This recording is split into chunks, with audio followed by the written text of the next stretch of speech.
என்னோட முடிவு இதுதான், நான் இதுல உறுதியா இருக்கேன்னு ஓபிஎஸ் அவர்கள் இப்ப ஒரு முடிவை எடுத்திருக்காரா?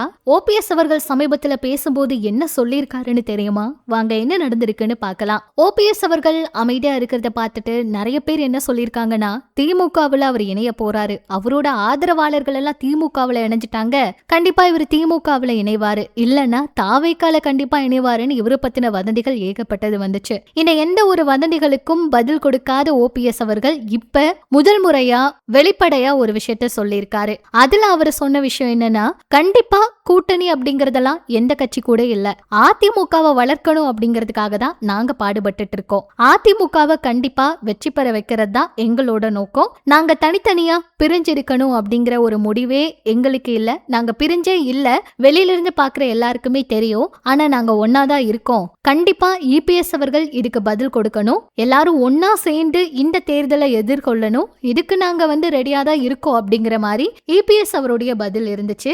என்டிஏ கட்சியில, அதாவது கூட்டணியில இணைய நாங்க தயாரா இருக்கோம், கூட்டணியில சேர்த்துக்கொள்ள இபிஎஸ் தயாரா இருக்காரா, இப்படி எல்லாம் கேள்வி அனுப்பினாரு ஓபிஎஸ்.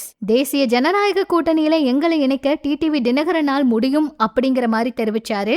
அதனால இப்படி நேரடியாவே இவர் கேட்டதுனால இதுக்கு இபிஎஸ் தரப்பு என்ன பதில் சொல்ல போறாங்க அப்படிங்கறத பொறுத்திருந்து பார்க்கலாம். தாவேகா திமுக அப்படி இப்படின்னு வந்த வதந்திகள் எல்லாம் முற்றிலும் வதந்தி தான், இது பொய் அப்படிங்கறத அவர் உறுதியா இன்னைக்கு சொல்லிட்டாரு. இது பற்றி உங்களோட கருத்துக்களை சொல்லுங்க.